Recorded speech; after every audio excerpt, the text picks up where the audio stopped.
देख रहे हैं द लाइव टीवी। मैं हूं आपके साथ भुवन शर्मा। अभी तक हम आपसे दोस्तों ये कहते आए थे कि और अलग अलग खबरों के जरिए आपको ये बताते आए थे कि मोदी सरकार अपना इकबाल खो चुकी है, क्योंकि जनता की जान बचाने के लिए जो ज़रूरी इंतजामात हैं वो भी ये निकम्मी सरकार ना करा पाए। और अब इसी बात का अंदाज़ा सुप्रीम कोर्ट को भी हो गया है कि मोदी सरकार एक निकम्मी सरकार है और इस सरकार से वाकई अब कुछ होना जाना नहीं है। कुछ होने की उम्मीद करना भी बेईमानी है। तभी तो खुद सरकार के काम का बीड़ा अपने कंधे पर उठा लिया सुप्रीम कोर्ट ने। जी हाँ दोस्तों, ये खबर आप पढ़िए। इसमें लिखा है कि खत्म नहीं हो रहा ऑक्सीजन संकट, सुप्रीम कोर्ट ने बनाई टास्क फोर्स, तैयार करेगी डिस्ट्रीब्यूशन का फॉर्मूला। ये टास्क फोर्स दोस्तों दवाइयों और ऑक्सीजन की सप्लाई को लेकर बनाई गई। देश भर में ऑक्सीजन की किल्लत के बीच सुप्रीम कोर्ट ने इसकी सप्लाई का मैकेनिज्म तैयार करने के लिए टास्क फोर्स में जो 10 जाने माने डॉक्टरों को शामिल किया है, उनकी तस्वीर ये है।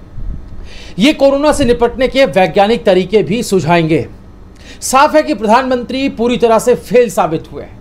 जब सुप्रीम कोर्ट को ये काम करना पड़ा है तो मोदी आखिर प्रधानमंत्री क्यों है, ये देश को सवाल पूछना चाहिए या नहीं। सिर्फ चुनाव प्रचार और देश की संपदा बेचने के लिए और ऐसी आपदा में अपने लिए हजारों करोड़ों का ये महल बनवाने के लिए आप प्रधानमंत्री बने हैं। गजब चल रहा है इस मुल्क में।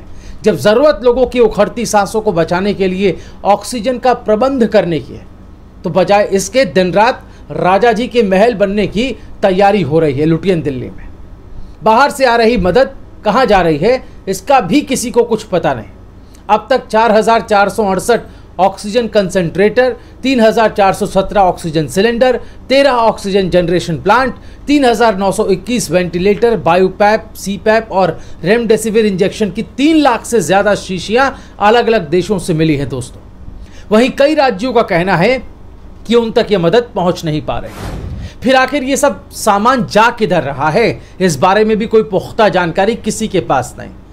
यहां तक कि मदद भेजने वाले जो देश हैं वो भी ये मुद्दा उठा रहे हैं, सवाल उठा रहे हैं। वहीं ऑक्सीजन ट्रेन चलाकर रेल मंत्री अपनी पीठ खुद ही थपथपा लेते हैं, लेकिन ऑक्सीजन की कमी से हो रही मौतों को नहीं रोक पाते और एक शब्द भी नहीं बोलते। अगर चुनाव प्रबंधन में बिजी ना रहकर कोरोना की दूसरी लहर के बारे में सोचकर कुछ तैयारी की होती तो देश आज यूं मरघट में तब्दील ना हुआ होता है। अगर सेंट्रल विस्टा के काम में हजारों करोड़ों ना बहाकर सिर्फ 14 और हाईटेक अस्पताल बनवा दिए होते तो लोगों को यूं सड़कों पर ही दम ना तोड़ना पड़ता।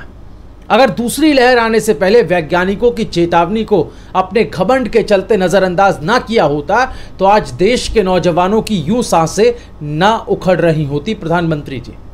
लेकिन इतना सब होने पर भी हुक्मरानों की नींद नहीं टूटी।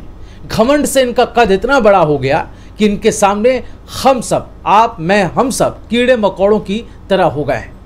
एक अदद ऑक्सीजन तक मुहैया नहीं कराने वाली सरकार इससे भी बड़े संकट आने पर क्या ही करेगी, आप अंदाजा लगा सकते हैं। शायद बार बार केंद्र सरकार को फटकार लगाने वाली सुप्रीम कोर्ट भी ये बात समझ गई है कि जिसके कान में जूं नहीं रेंगती उस भैंस के आगे बीन बजाने से कोई फायदा नहीं। लिहाजा कोर्ट ने भी दोस्तों खुद कमान संभाल ली। वैसे मैं ये सोच रहा था कि ऐसी खबर अगर पाकिस्तान से आई होती तो भारत में आज संडे को चैनल्स पर आधे घंटे के शोज की भरमार होती। कुछ ऐसा चल रहा होता, इस तरह का लिखा होता कि इमरान का काम तमाम। लेकिन आईटी सेल, जो कि कई चैनलों का अघोषित एडिटर इन चीफ है, आजकल वो इस पर शो बनाने की परमिशन नहीं दे रहा है शायद। बहरहाल गोदी मीडिया भले इस पर भी खामोशी की चादर ओढ़ ले, लेकिन विदेशी मीडिया लगातार न सिर्फ डंके की चोट पर सच लिख रहा है बल्कि सीधे सीधे इस हुकूमत और इसके हुक्मरान यानी प्रधानमंत्री नरेंद्र मोदी का नाम ले रहा है। मसलन एक ताज़ा रिपोर्ट हम आपको दिखाते हैं, ये सामने आई है। इस रिपोर्ट में देखिए क्या लिखा है। रिसर्च जनरल की रिपोर्ट है लांसेट, जिसने लिखा है कि पीएम मोदी के काम माफ़ी लायक नहीं, उन्हें कोरोना पर अपनी गलतियों की जिम्मेदारी लेनी चाहिए। देख रहे हैं आप, बिल्कुल सटीक सीधी बात। जाहिर है क्या वैक्सीनेशन सर्टिफिकेट पर अपनी तस्वीर लगाकर वाहवाही लूटने के लिए ही प्रधानमंत्री बने हैं आप? दोस्तों लैंसेट एक मेडिकल रिसर्च जर्नल है, लेकिन इसकी रिपोर्ट में और क्या लिखा है, चौंकाने वाली बातें वो मैं आपको बताता हूँ। इस जनरल में आगे लिखा है कि मोदी सरकार कोरोना महामारी को कंट्रोल करने के बजाय ट्विटर पर हो रही आलोचनाओं और खुली बहस पर लगाम लगाने पर ज्यादा जोर दे रही है। जी हाँ, जनरल ने भारत सरकार की वैक्सीन पॉलिसी की भी आलोचना की है। उसने लिखा है कि सरकार ने राज्यों के साथ नीति में बदलाव पर चर्चा किए बिना अचानक बदलाव किया और 2% से कम जनसंख्या का टीकाकरण करने में ही कामयाब रहे। यही नहीं, जनरल ने भारत के हेल्थ सिस्टम पर भी दोस्तों सवाल खड़े किए हैं। आगे लिखा कि अस्पतालों में मरीजों को ऑक्सीजन नहीं मिल रहा है, वो दम तोड़ रहे हैं, मेडिकल टीम भी थक गई है, वो संक्रमित हो रहे हैं। सोशल मीडिया पर व्यवस्था से परेशान लोग मेडिकल, ऑक्सीजन, बेड, वेंटिलेटर और कुछ जरूरी दवाइयों की लगातार मांग कर रहे हैं। वहीं जिस वैक्सीनेशन को लेकर मोदी को वैक्सीन गुरु बताता रहा गोदी मीडिया और बीजेपी के लोग, मोदी समर्थक, उस वैक्सीनेशन पॉलिसी को लेकर देखिए इस जनरल में क्या लिखा है।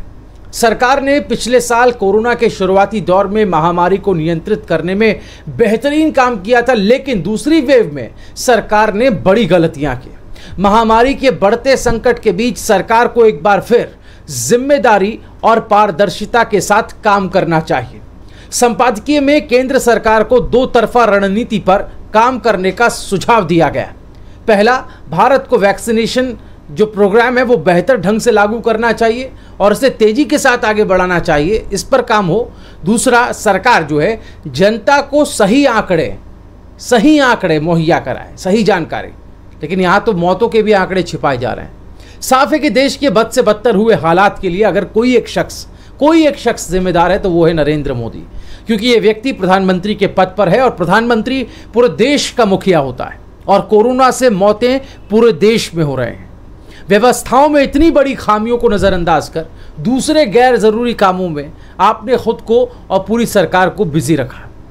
दोस्तों, सिर्फ बीता हुआ कल और आज ही नहीं, आने वाला कल कितना भयावह होने वाला है, भयानक होने वाला है, इस बात का अंदाजा आपको ये पढ़कर हो जाएगा।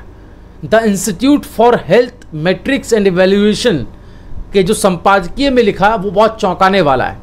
अनुमान लगाया गया है कि भारत में इस साल 1 अगस्त तक कोरोना महामारी से 10 लाख लोगों की मौत हो जाएगी। अगर ऐसा हुआ दोस्तों तो मोदी सरकार इस राष्ट्रीय तबाही के लिए जिम्मेदार होगी, ये साफ साफ लिखा है इसमें।